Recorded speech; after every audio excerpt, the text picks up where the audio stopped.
Chapter 8. The fourth habit. Think, win, win. Habits 1, 2, and 3 are all about developing your independence. They enable you to make your own plans and set out to achieve them. But to be truly effective, Covey says, we need to do more than master the self. We also need to have strong relationships with others to become an effective leader. Whether you are the president of a company or the janitor, Covey says, the moment you step from independence into interdependence in any capacity, you step into a leadership role. Habits 4, 5, and 6 are all about interdependence and building the skills to maintain and lead strong social relationships. Habit 4 is think win-win. Key idea is highly effective. People strive for mutual benefit. There are several different ways that people approach interactions with others. Some people take a win-lose mentality. They treat interactions like a competition and think everything is zero-sum. They equate an opponent's loss with their own gain. Others take a lose-win mentality. They don't speak up for themselves and let others have their way. In particularly fraught situations, some people take a lose-lose approach. They become deeply intent on making the other person lose, and they're willing to lose themselves in order to make it happen. Sometimes these ways of thinking are unavoidable. For example, many sports require athletes to think win-lose. But in most situations, highly effective people can choose another way. They choose to think win-win. When we choose win-win, we resist the temptation to think that every gain requires a loss. Instead, we adopt what Covey calls an abundance mentality. If you have an abundance mentality, you believe everyone can gain from the interaction. And this type of thinking prepares us for long-term effective relationships. Key idea is a win-win mindset requires strong character and relationships.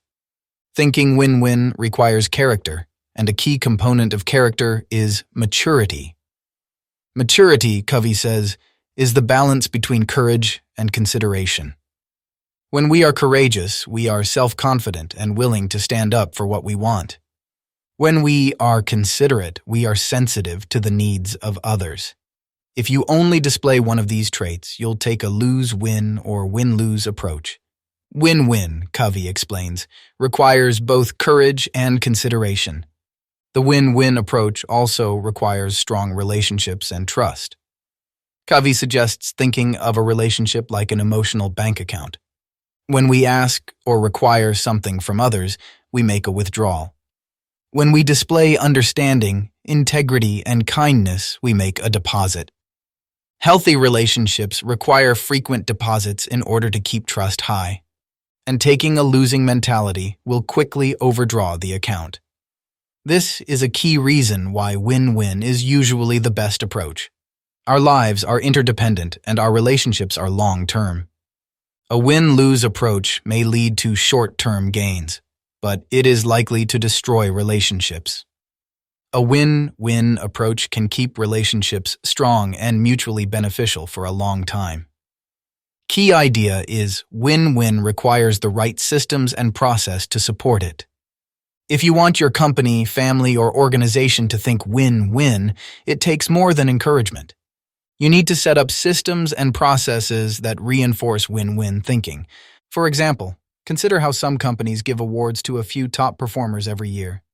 These can be motivating for the few who might win, but can breed resentment from the majority who will lose. And this win-lose mentality will persist no matter how much management talks about collaboration. In one case, Covey worked with a company that preached cooperation, but their salespeople still struggled to work together. After some observation, Covey suggested that the company change the way they give awards to salespeople.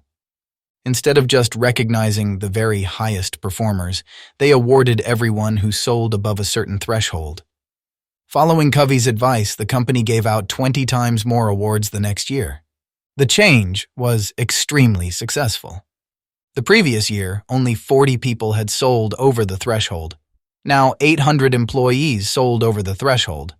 Without making necessary changes to the company's systems and processes, win-win was just talk. Key idea is if you can't reach a win-win agreement, it's best to walk away. Sometimes a win-win agreement between two parties isn't possible. In these cases, you might feel compelled to accept a deal where you lose or to accept a deal where the other side loses. But instead, Covey suggests walking away if an agreement isn't good for both parties. Covey calls this approach win-win or no deal. When you choose no deal, you may give up your potential short-term win. But relationships are long-term investments. And by prioritizing a healthy relationship over quick wins, you set yourself up for future success and many potential win-win agreements down the road.